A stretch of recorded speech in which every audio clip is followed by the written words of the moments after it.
Yay! Now we're on air. Now people can actually check out and figure out what's going on with us.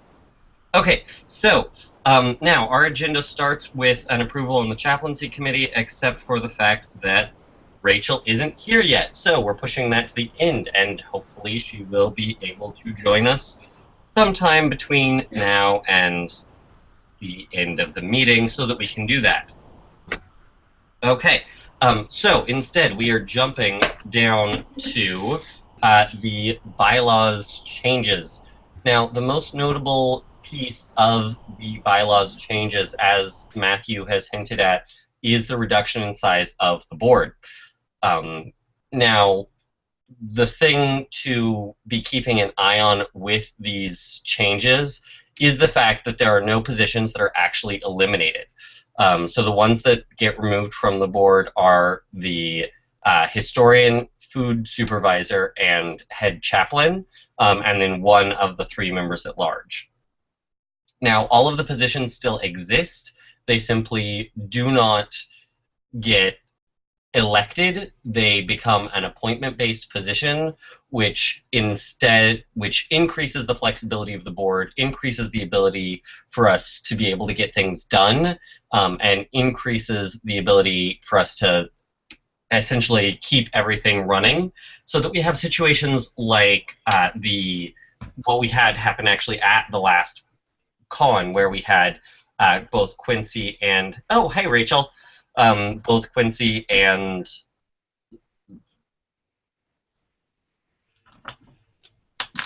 I'm Sophia, Quincy. Sophia. Thank you. Interested in doing the food supervisor, but wanting to do it together because it's a big job. This setup gives us much more flexibility to be able to go, hey, okay, so we've got these two people who are both totally qualified and able to do this, but we want them to be able to work together. And so all of the positions still do the same thing. It just becomes much more of a, okay, you guys, here's your job, go off and do it. So the historians still exist. You're still attending meetings. You're still helping out with all of the behind-the-scenes stuff, notes, with the managing the website, with the. I wrote these bylaws. I can remember what all the historian does. But website, Facebook, etc. Keep notes, report to main liaison between the board and the community. Yeah, basically. And also with all of this, the idea is that we want to have the board serves as an administrative oversight. Most of the actual functioning work of Pinwuya is not done by the board. It's done by either, for all of cons, is done by the con coordinator and the con planning team. All of the things dealing with chaplaincy are done with Rachel and the chaplaincy committee. So basically the historian's job is to be the interface between all of those different committees and whatnot and the board, so that we can have a nice central record, because trying to have all five of us doing it, currently it's all 9 of us, which is a little overwhelming. And it then reduces and lets the board focus on the stuff that is really what the board is supposed to focus on, which is the administrative oversight. Do we have the finances to do everything? Is everything following the lines of what we want to be doing? Is this in line with the Pinwuya mission and in association with our goals? All of the stuff like cons, that is not our job, to put it bluntly. This also follows, Brian, are you raising your hand like you have a comment? Okay. All of this also follows the fact that a lot of these positions that get eliminated from the board are very skill-based positions, which feels a little bit strange to have be done on elections. Just because, as we were kind of hinting at, elections don't necessarily favor the most qualified, they favor the most liked. And in some circumstances, there are times that we need the ability to be a bit more flexible and be like, hey, we need to jump in. Brian, go ahead and jump in here so I am not the only one talking. So this changes nothing but puts us in line to how a actual nonprofit or a business would run. We have our crew get together and elect everyone during election times to do the board. The board evaluates what is that everything is going in according to our mission, and then we hire from our community people who apply for all the other positions. If you go to any big business, the board doesn't give a flying hell how they make the widgets. What they do is they go, are these widgets consistent with our mission? Do we have the money to make these widgets? Do people give a damn if we make these widgets? Excellent. Let's go find somebody who's interested in running widget making for us. Great, we have these 3 people. The board likes this one person because they're the most qualified, and they can do that. Which means in the case for you, Matthew, you're a historian. You are so far our best historian. You're good at talking to people, you like being on top of that stuff, and you're good with your notes. So rather than have you risk re-election every single year, which is quite frankly dumb, nobody else wants to be the historian. You're the historian, you're good at it. We can hire you to be the historian. And so as long as that you perform your duties that are consistent with our mission, you can be a historian. If somebody else is interested in running for it, it's no longer a popularity contest, it's a matter of skill, just like any other job opening. When it comes for con coordination and those kinds of things, we find people who wants to actually do con coordination. There's 3 of you, great. Who's actually have the time, the energy, and the skills necessary to do it, which so far is Harrison. Let's have you do that. It takes people out of being competing for things by popularity and puts you in order of an actual business, which involves hiring, and the community input comes at the executive level. Yeah, and the follow-up to that is that, like, we can in 3 months go, oh crap, we've got 1 million pieces of paperwork are coming in, and it's crazy to expect one person to be handling all of the pieces of paperwork, and say, oh, we've got this other person who is also very skilled at handling paperwork, and Matthew needs help, so let's hire Matthew a helper. And since now it's not a board position, we don't have to elect it, we don't have to change any bylaws, we just hire additional help. Even if it's volunteer basis and there is no wages associated with it, make it easier to grow to our needs. This makes sense. This makes a lot of sense now. Is that just makes me think of reading through like subcommittees and stuff like that. Is that a thing? I'm just putting this out here, like subcommittees for each committee per se. I don't know, like having like a secondary person, IDK.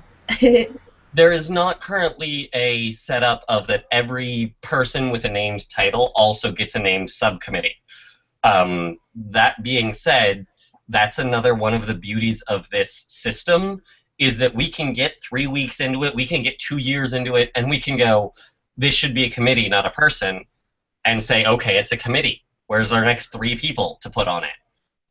Or, rather than make a committee, we can be, this person is running it and needs 2 helpers. So let's not add extra democracy to the problem, let's just get them the help that they need. Exactly. So we are, yeah. It just puts us back in line in how things are traditionally run. It runs like any normal business. You don't elect every single management person. This all makes sense now. Now we can do things no via policy instead of bylaw. Secretary, to put it bluntly. Or no business elected chef. Some church businesses elect their chaplain. And there's definitely a discussion to be had that there is some interest, like if we want to look at the way that our churches, we call them ministers, not chaplains, but if we're having a chaplaincy setup that's very similar, that if we want to move the head chaplain into a similar kind of elected position, that still looks at the fact that if you go, anyone who's ever reviewed a search process for a minister for their church will notice that, again, it's board creates a committee picks a person, then the congregation says, yes, we like this person, not the other way around. Brian, did you have a hand raised? This is off topic, but I personally think that having the head chaplain, the head of the chaplaincy committee on the board is important because we are a religious organization, and to have the board running without our head of the religious segment feels kind of strange. But it's not necessarily elected in the same way, but perhaps elected through the committee and then approved by the community, like you're saying. Yeah, which this is also something interesting that a lot of people don't realize. Most of our churches do not actually have their ministers on their board. Our head of the religious wing, so to speak, of our business that is entirely a religious wing, usually simply sits on the board and kind of listens and provides like feedback and that type of thing, which obviously the board set up the whole thing where we're like, yes, we're going to have these meetings be open to anyone, is still very much a thing. The historian obviously will still be in attendance for most board meetings, just because of the fact that it's easier for the person whose job it is to keep track of what the board does to keep track if they're there. The same is true of the head chaplain, that their job is to keep track of what everyone is doing from a chaplaincy perspective, and still can be in attendance, as well as anyone else who is like, hey, I'm curious about what the board is doing. So those are our biggest changes. Is there any other questions about that, or should we move on to our other changes? Michaela, what's your question regarding the attendance and the may I? I don't actually have the agenda, and I'm just curious. I just like to see if we have one and if it's like where it's going. I just don't know. Did I not email it out to everyone? Give me just a sec. Okay. It's in the It's chat. in the same one as last time. Perfect. Thank you. Click the button that Brian just gave you. Yeah, I totally IT. Oh, shut up. Show off. Thank you. Okay. So that is as mentioned, that's the biggest change. If you go through, there's a whole bunch of little nitty-gritty, keep track of everything, make the way that our board works more efficient kind of changes. Did everyone actually read the bylaws? Did everyone do homework? I'll be honest and say I only got to the 8th page before I ran out of data, so I got far. But, sure, yeah. That's pretty far in. Is there any other of those specific changes we'd like to bring up, because we're starting to run out of time for our introduction of this? Yes.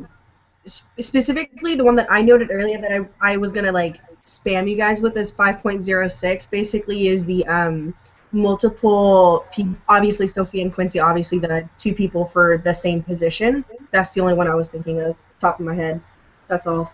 I don't know if that comes later or not, but only one person per position. That gets into exactly what I was mentioning before of the benefits of the removing the positions like Sophia and Quincy hold, is that what that particular 5.06, what that rules out is actually people holding multiple positions. So it means that I can't sit here and say, I'm going to run for the chair, con-coordinator, treasurer, and member at large and get elected for all 4 positions, and now I have 4 votes on the board instead of just 1. And a shitload of job that do not recommend holding 4 positions on the board, because all of the positions on the board are quite time intensive.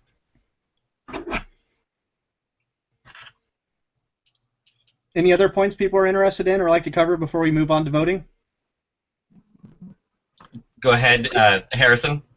Yeah, so I was kind of thinking that since we are reducing or are voting on proposing to reduce the number of members at large that we have, since we are in Washington and Oregon, I think that we should have 1 member at large from Washington and 1 from Oregon.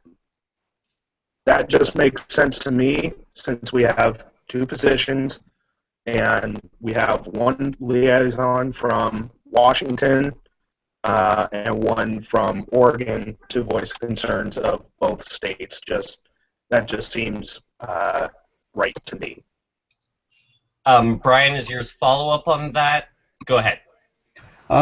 Because we are geographically diverse and we're not necessarily equally distributed, and because we travel, we technically cover, due to our membership, from British Columbia through California.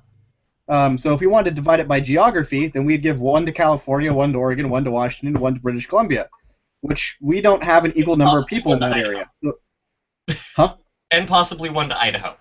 And one to Idaho. And Okay, let's put one in Alaska and one in Hawaii too. Let's put them everywhere. Why don't we have one in Texas? How about Colorado? So point being is that due to our diversity and the fact that we travel, having a geographic division of it, I think, seems kind of strange, since we do vote democratically and we get access to everyone and their votes for running for those positions. So if we wanted to go to a split two-party House system to get geographic representation, which I think is excessive, we'd be open for that. But right now, that'd be political dumb. science major says no bicameral systems. They are deadlocked and shit. We don't have enough people. We don't have a big enough board, and we get geographic representation through our direct democracy. If I could intercept really quickly, if you guys just want to, if y'all want to stick to having just two, you can actually split it up into regions. We don't have to go by a state. We can go like, let's say Washington, Idaho, like Oregon, California, or like, I don't know, something else. If we split it off into each state, yeah, we're gonna have too many. If we split it off just to 2 people or 3 people for God knows who what, if we put it to like our own regions and have 2, which could cover upper half. It doesn't actually have to be a division between different like regions. It's honestly more community based, but per se we could have 2 based off 2 or 3, hopefully 2 just based off regions. I mean, we don't have to put it per state, which is a good idea, but if we put it, more coverage, I feel like that may be a little more beneficial to us. Right. Okay. I'm gonna jump in, and then the order I saw the hands in were Brian and Matthew, and then Ben. So the main reason that we don't do geographic locking like that is the same reason that we have no term limits. And the simple way of putting that is that we don't have a massive plethora of people chomping at the bit to run. And essentially, if we put restrictions on who can run for what positions, whether it's by how many times they've held the position or where they live or any of that, it tends to set us up for a situation wherein we can't fill that position. Because of the fact that we have a medium-ish size community. A lot of people, and even that is a huge stretch. A lot of people will just by guessing say that we have a larger community than we do. To say that we have over 100 is a very long stretch. We barely have, as the person who has the list of who is a member of our organization, we don't have 100.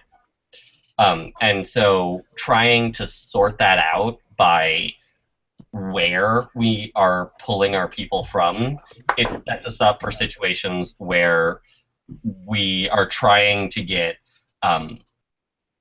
people from places that sometimes just straight up don't even have people in them, because of the fact that in addition to us, the 18 to 35 age range is full of college students and people getting their first jobs, which means that for one, it's full of people moving from home to college to summer home to where they're getting their first jobs to all kinds of other.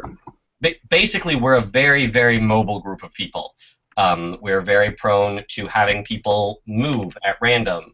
And we're also prone to people going from, yes, I have all of the time in the world, I will volunteer and work 60 hours a week for Pinwuya one week, to the next week being, oh my god, I just got this amazing new job that takes 45 hours a week and I'm dead at the end of it. And suddenly those people can no longer volunteer to be on the board. And so this is why you'll also notice that we have this interesting come and go of where our cons happen, because of the fact that we're yes, all of our people are in Seattle, and then suddenly there's 3 cons in Oregon because everyone who volunteered to Dean lives in Oregon. And we could try to keep up with those ever-changing shifts, but I swear it's changed 3 times in the last 2 years where everyone is. Order was Brian, Matthew, Ben. Brian. I don't think we have enough people yet, and we can always revisit this in the future when we grow. If we can't get past this right now and accept the current change, then I propose that we remove the change for the time being. We just put it on the ballot and we approve all the rest of the bylaws. So I think that we ignore it till the future, but if we really can't, then we freeze just that one section and vote on the rest of the bylaws tonight. Matthew. I was thinking we already have a ranked voting system. If someone has the support of people in our district, then, again, they have that right. We have 3 members at large. They're elected to STV. It's fine. The second thing, I looked up the populations. Oregon and BC have 4 million each. Washington has over 7, meaning that if you're going to start doing regional representation to make it proportional, Washington will be overrepresented. Whether our population represents that, who knows? So I think regional representation doesn't make any sense for our organization to lock it in. Ben? Right, and so you're saying we currently have, Matt, you said we currently have 3 members at large? We currently have 3. After the change, we will have 2. Okay. And, alright, so I was going to say along the lines of what Yvonne was just saying, that is exactly what happened to me. I have almost no time at all to do any of this anymore. And so if need be to move down to 2, I have no issue being the one stepping down. And I will definitely stay if that is the way that it ends up being. That's not a problem. But I have almost no ability to set aside time for Pinwuya in the near future. So, you know, keep that in mind, that it would not be a painful process to figure it out. Need that be moved down to 2. Harrison, does that meet your concerns? Or does it warrant further discussion? No, that you know, all makes sense. It was just something that I had in my head. I like equal representation, but if we've already got that, then so be it. I think Matt's right. We have that with our single transferable vote. So if that wraps that up, is there any other questions or things we'd like to cover about the bylaws before we move to voting? Go ahead, Michaela. Me. So I was actually about to type this out. So I know we were just talking about 5.06, but I have to come back to it because the wording around it is one single person filling the one position. So, like, I understand that it's talking about one person can fill one position, but I don't know why my head is still wrapped around this and stuff like that. But I think if we change the wording, it says one single person per position. We have 2 people in one position. Not that this is probably like pertinent or really matters all that much, Brian. I totally see your hand. I see it. Don't worry. I'm just it's just the wording that surrounds it. Unless we put something like, oh, unless, I mean, food can be like a whole nother, like, you can have 2 people. And again, I'm actually going to jump in before you hear Brian, sorry, is that the positions there is that, yes, that's intentional, essentially, is that, yes, only one person can be in each position at a time.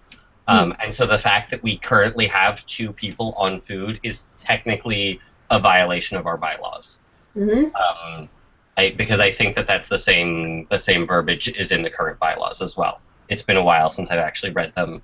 I have these memorized, but I don't have the old ones memorized anymore. But essentially, that is there. And it goes with the whole like hiring staff principle that we were talking about before, of that should something come up and we need more than one person on the con coordinatorship or on the treasurer hood or on the chair hood, we can hire assistants for these people. And so if something comes up where we have a contested thing, like For example, the last election of con coordinator, and we elect Harrison, and then Harrison goes, "Wow, this is more than I was planning to like have to take on. I'd like some help. Can we hire like an assistant con coordinator?" We can say, "Hey, Abby, you still want to come and help?" And then like be able to adjust in that way. That again, it's based much more. The point is that the entire design of the board and all of the policies is that it's much more modular. Okay. Okay. No. Okay. That's totally fine. I guess I was just more concerned about wording because single person, so that just makes me think one person. Totally fine if we have two. Like I'm honestly not worried about it. I just think like not saying that the wording has. I feel like the wording should be changed. Not that it should be. That was just my concern. Honestly, everything other than that is totally good in my head. I was just concerned about like just like wording. It's totally fine, but I just wanted to see if anyone else thought any different. B-Rai? So in the case of like our food coordinator right now, we keep the wording as it is, and the food coordinator position only has one vote. That vote is determined by the person who was elected, and they get whatever help they need because we hired them. But by hiring more people, they don't get more votes. Now, the person who holds that position, there can only be one. That person, if they can't show up for any one reason, can delegate that responsibility to the person that they hired to help them. But that position still belongs to the person who was elected, even if it was temporarily filled by delegation or whatever. That's standard for any business practice. So still the one vote. We won't be able to add on that. By hiring people, can't add more votes to it. Okay, that's and fine. There's only one person in the position.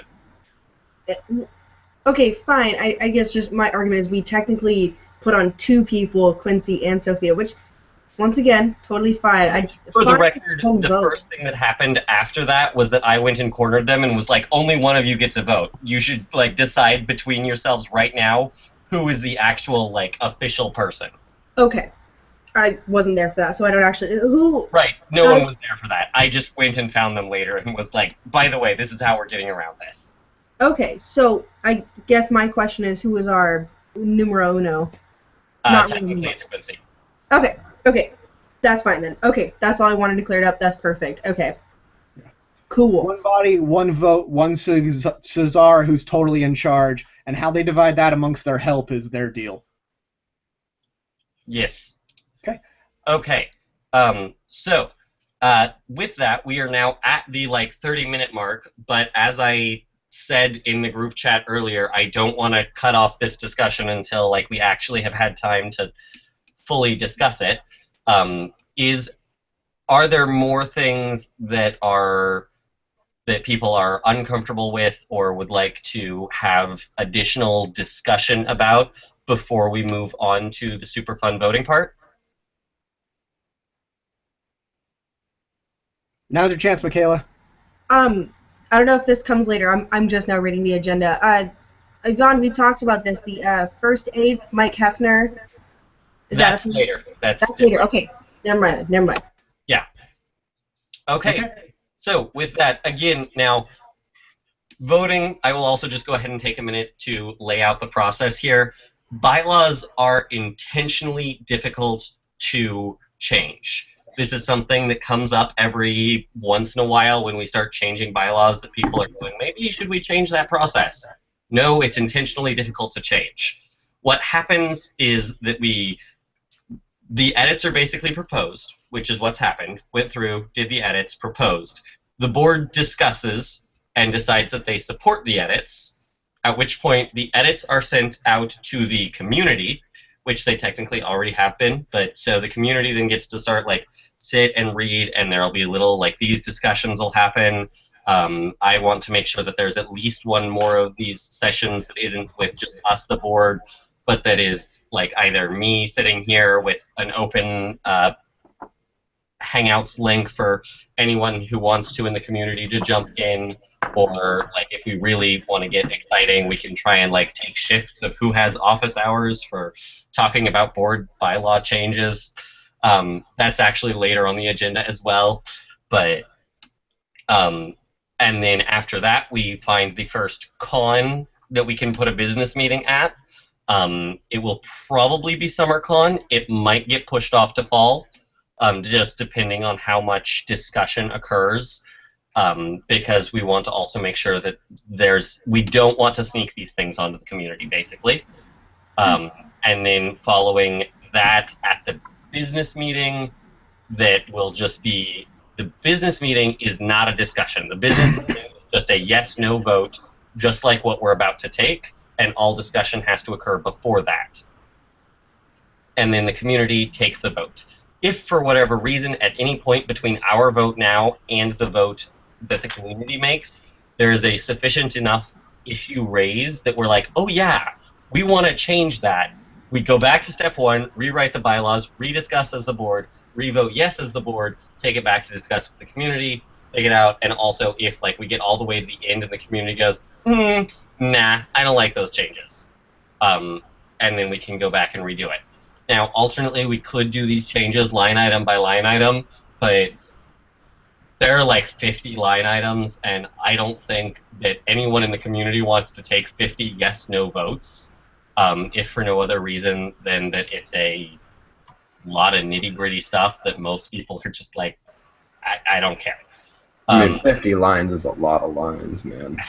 It's a lot of lines. It's like 20 pages of document with lots of changes. And so if the community doesn't vote yes on everything, then we can be like, hey, is that a, like, everything but this you like? And then start over, take out the one thing that the community didn't like, etc. Are there any questions over just, like, this convoluted process of the voting? Michaela. Yes. So I would like to say that we should not have it during SummerCon. If anything, we are already. I'm going to cut you off for a second here. That is something that, again, like, where we put it and those kind of logistical details can come after we essentially do the voting and start setting the guidelines and whatnot. Okay. We should also, Harrison, Yvonne, you and I should all of us talk about SummerCon really quick later, by the way. Just an update on what's going on. Me, Abby, and Galen have been talking, so I just want to put that out there. Let's talk about that later. Cool. We can talk about it after. Okay. Are there any more questions about, like, the process? And is everyone comfortable with the idea of voting on the changes? Okay. All those, and are we also comfortable with doing them all as a group rather than one by one? Please say yes. Okay, thank you. So, all those in favor of the proposed changes, say like aye or raise your hand or like wave at the camera. Aye! Hey, yay, exciting. It passes unanimously. That's exciting. What if I was just a dick and like, nah, fuck them? There's enough here that we have passed quorum, and we. I know, but you'd all hate me. We hate you anyways, so... Don't strive to be hated. Ben, you're already the one who volunteered to ditch being on the board if he's passed. Hey. You almost sounded excited about it. Hey. Love you, man. That's bullshit. Wasn't excited about it. I was excited about my job. Okay, so I am actually going to jump into the schedule here and like rearrange everything, and move voting on the chaplaincy committee up and pushing the vote on, or the discussion of Google for Nonprofits down, because I'm really hoping that voting on the chaplaincy committee goes quickly. Hey, Rachel, what do you have to say about that?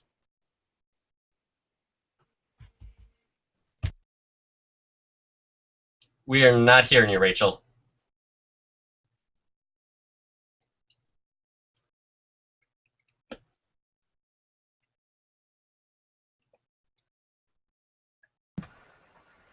Did you mute it on your headphones? I can't hear you now.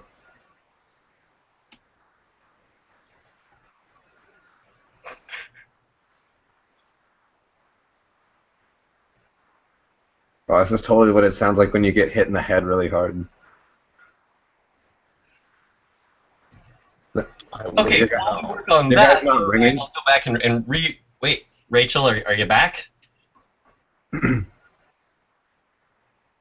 I mean, physically. You're muted, Rachel. Unmute your microphone. Nope, still can't hear you. Keep trying to talk. That's gonna help. Is a computer setting muting your microphone somewhere? All we need to do is make sure we keep talking. Oh my God! Get the fuck out of here, David Gilmour. No. Okay.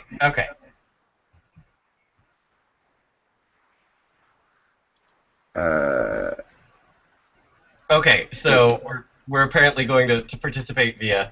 Could we see a screen share of your screen, Rachel? Maybe there's a thing we could look at. We're not going to worry about that. Okay. If Rachel, if you want help, hit up Matthew afterwards. Wait a minute.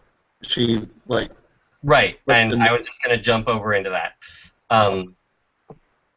So it looks like the proposal for the chaplaincy committee, we have Tommy, Sammy, Aubrey, and Rachel. We aren't actually voting on whether or not Rachel is a member of this committee. Is that going to be... I'm going to butcher all of these last names. Tommy McNaughton, Sammy Fisher, Aubrey Gabbard? Yeah. Yes. Sounds pretty good to me. Listed chaplains? Yes, all of those are current chaplains. Oh. Because I'm a chaplain. I don't know if that has anything to do with it. This is not who are our current listed chaplains. This is who are the members of the chaplaincy committee. Oh, okay. JK, bruh. JK. Because as written, we apparently need to approve Rachel's ability to pick people to help her. Basically, when the bylaws were written, people were worried about the head chaplain going all mad with power. And anyway, the point is we need to vote on the on who's the chaplaincy committee. Is there anyone who feels a strong need to discuss this subject? Okay, all those in favor of this highly talented group of people. Oi! Okay, excellent.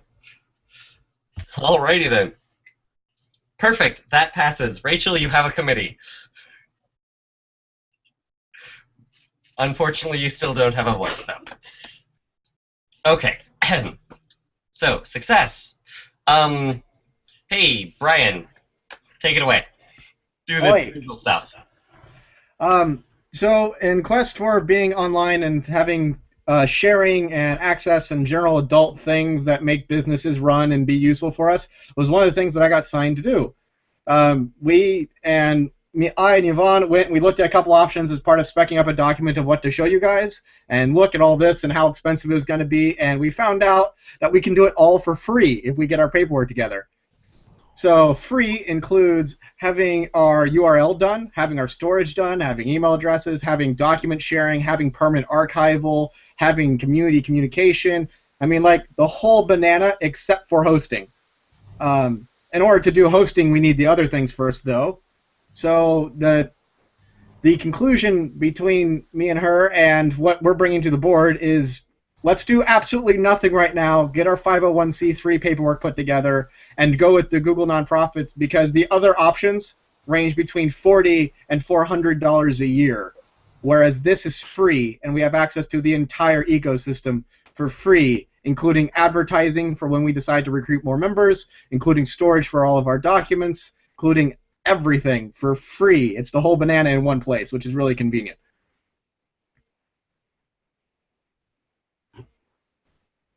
What's the name of this service again? This is Google Apps for Enterprise. It is the full Google suite for domain name services and literally everything that we were looking for to try and do in one place for the total sum cost of $0 if we have our paperwork together for being a nonprofit. Google does this for free because they get a huge tax write-off at the end of the year for donating these things to nonprofits. So us proving we're a nonprofit means Google makes tons of free, tax-free money. In exchange, we get to use all of their shit. I don't support tax evasion. It's not tax evasion. It's actually written in the code as a normal thing. government paying Google for giving us free stuff. It's to help So religions it's- and poor people. Yeah. So Pretty much. instead of us paying for it, the rich bankers who pay taxes pay for it. Exactly. Pretty much. That being such a benefit is we're floating in that direction. There's a lot that you can do. Everything that you hate about Google Drive and Google sharing and those kinds of things for its various reasons don't exist when you have an enterprise level account that is administered by a proper Google administrator, because you're not allowed to do things as an individual. When you actually own the deal, you can be like, this is going to be this way, and it will let you do it. So much more convenient. I'm already trained on that platform. It's cheap. That pretty much sums up my section. I thought it was going to take longer, but that's kind of where we're at. I think, weren't we going to officially take a vote on whether or not we supported that? I think that we can take a vote, but I see a whole lot of excitement and cheapness. Yeah, mainly the reason to take a vote on that now is that we are working on our 501c3 status. For those of you who don't know, since we have an extra 8 minutes on the end of this discussion, the current status with that is that over the last year, because of the fact that everything was, let's go with fuzzy, one of the many things that got fuzzy was the fact that you have to renew your 501c3 status every year, and there was essentially just a paperwork error somewhere along the ways, and it did not get renewed. Because of the fact that we were an established organization with an established amount of money, we actually have to go back and redo all of our registration as that organization. So essentially the same person who was on the organization's registry at that time has to be the person who's going back through and doing all of the autographing and signing and whatnot. So I am currently working with Mark Robinson, who is the former chair, or not former chair, former treasurer of Penuya, to get that paperwork back up and running. As soon as the paperwork is up and running, he will then, of course, sign it over to Harrison, Lex, and myself to be able to just be up and running and let him go and do his life things that have happened that make it so that he's a little too busy to be on the board. So we are able to keep going. The negative side effect of waiting is that it means we won't have the new web page up and those kinds of things until this stuff comes through, because we want to put it on this thing and use their resources because it costs us nothing, but it means we have to wait until we have their thing and their resources. And we like it when it costs us nothing. We like it when it costs us nothing a lot. I. All eyes. Eyes are I. I think we have it. Okay, yay. Great. So, this is exciting. We could even end early at this pace. Okay. So, so this was what I was talking about earlier with the facilitating feedback and input from the community. A thought that I had earlier was so right now our feedback system is essentially, if you have an issue, come find one of us, tell us about it. This feels it feels to me very much like it has put all of the emphasis on the community to seek out the input rather than on us to seek out the input. So I would like to look at some ways to try and increase our seeking of input. At the same time, it is worth noting that our community is historically very bad about the fact that if we leave, like, here's a poll, please respond to the poll, that it doesn't get responded to. But one of the thoughts that I had was try to do something along the lines of, like, office hours where we each take a turn once a month sitting with a open, like, Google Hangouts posted, and then, like, if you want to chat, you can come and hang out with us. If you don't want to chat, you don't have to come and hang out with us. But that's obviously quite a bit of a time commitment. Okay, hands that I saw in order were Brian, Matthew, Ben. Brian. Once we get the Google stuff, it'll allow us to do some two-way communication with our community that is automated, lapped, and and linked for storage forever, which is kind of cool for the questions that we want to ask but don't need to know right away. I think that can augment your office hours. Perfect. So we can come up with questions and be interested about community input on stuff, send out for anyone who cares. We won't get 100% responses, but we'll have it saved and see you guys, look, this is who did care enough to respond. With your office hours, I think that gives us an opportunity to provide both immediate two-way communication and one-way poll information. We can do both of that. For office hours, I can definitely provide 1 hour a month to just sit on a Monday in the afternoon to poll that for people. Okay, Brian, Ben, and Michaela looks very excited, so I'm assuming she wants to be there. Wait. Matthew. I just called you Brian. Matthew, you're next. I'm so cool I get called twice. Yeah. Brian and I were talking after the last meeting a bit. I was looking at DreamHost as an option to do a WordPress site for our website. I think the Google Apps is something we should totally do, but depending on how good Google's web hosting is in terms of web design, that's another option we have for the future, but it'd be good to see what Google has to offer. But DreamHost is just as expensive, meaning free, so that's an option for us to look at. So whatever tool you use to build the web page, Google can host it. Web hosting is literally this hole on the internet you sub shit. However you build that stuff to stick into it, whether you want to use Greenhouse's tool or the WordPress tool or whatever else, it doesn't matter. Using Google stuff to host it is that it could survive literally everyone on the internet connecting to it at once, and it won't go down. All for the wonderful price of free. If you want to use a specific tool to create the web page, that is a different discussion. It's a different problem that we can solve outside of who hosts it. And also at not now. Yeah. Okay, Ben. Good.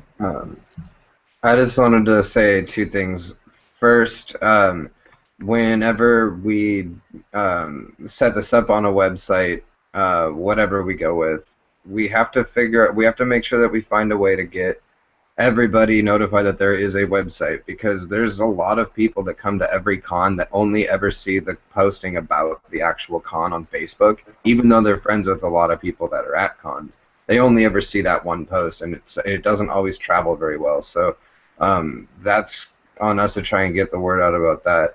And the other thing I wanted to bring up is it has been largely on the community to come to us to figure out or to explain that there's been, that they're uncomfortable about something, about any ideas they have or something like that. But I feel that we've not been open about it, and it is their responsibility to come to us at the end of the day. Like, they are the ones responsible to come to us with anything that they want to bring to our attention. So we can do the best that we can from our angle, but at the end of the day, it is still their job to yeah. Yeah, absolutely. Basically, we can have a door sitting there that says, here's where you go through.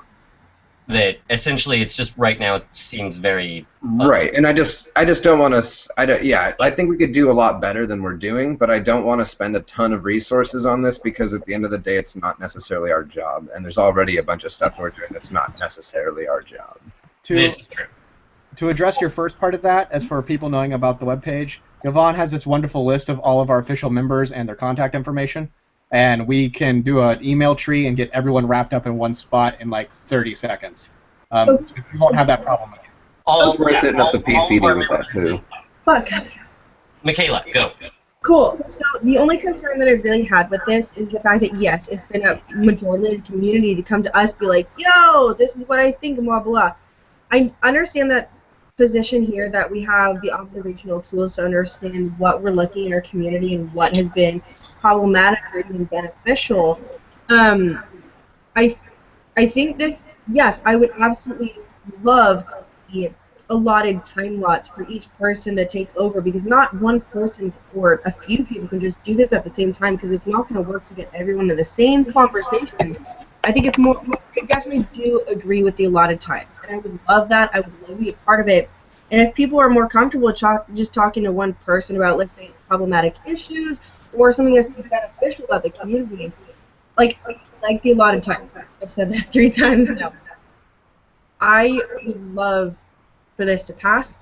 and I would hate it if we didn't have this allotted time for each and every person to sit there and listen. Like, as a member at large, there's a lot of things that we have to do, unfortunately, fortunately, but we can't just leave it up to people to come up to us and be like, hey, this is what I have, like, I love this or I have an issue with. I feel like we need to be more observational, but at the same time be more open to talk about these things, even if they're not very communicable. So I think having these a lot of times are beneficial. That's just my thought. I would love to be a part of that. If not, once again, I would still just love to be able to be there and like listen, see what's up. I don't know. Like, honestly, I'm very much so for the allotted times. Okay, so this is again, yes, something that we don't necessarily need to set up now. Definitely when looking at the fact that we've got a whole bunch of people bouncing around here, and we're also working on a the facilitation schedules, and with the Google for Nonprofits tools, there's a whole bunch of metrics recording that I'm sure we will be able to use a lot better. It sounds like an office hour type schedule would be very feasible. I would guess that that is something that we could just do, like, have each of us just take 1 month, and again, with either 5 or 9 members, is a very easy thing to do, that we can set up a schedule in the future, unless people are like, yeah, this sounds like fun, let's go and let's go have that thing now.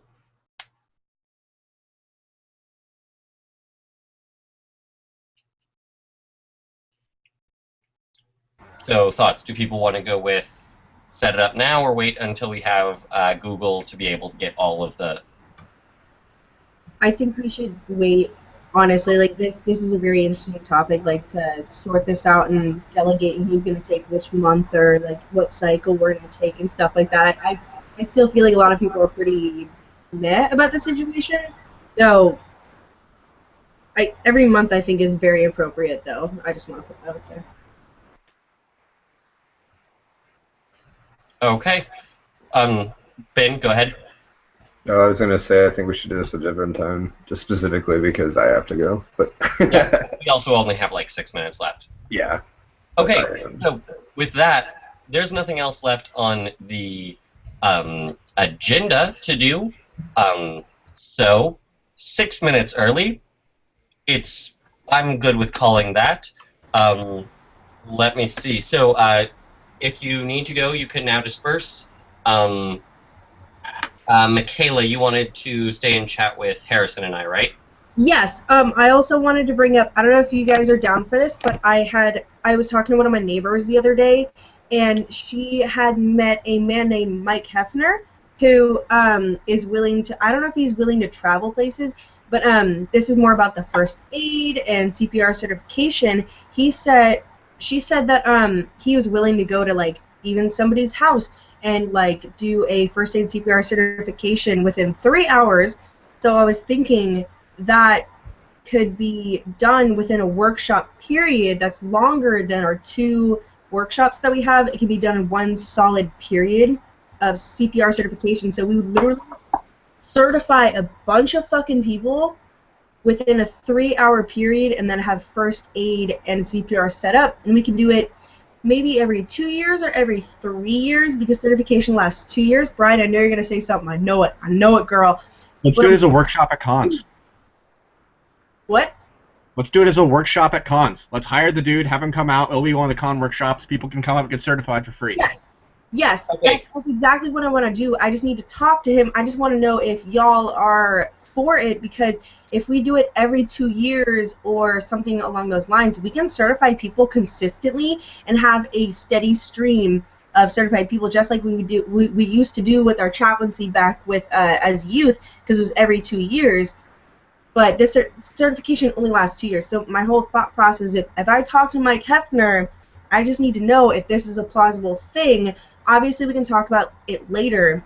but I was hoping it would not just be done at like a cluster con, like a summer con, but a main spring or fall con, because we have multiple people doing it.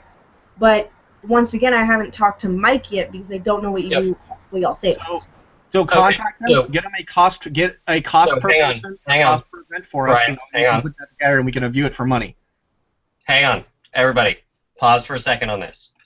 This is a very cool idea. Michaela, find out the price costs.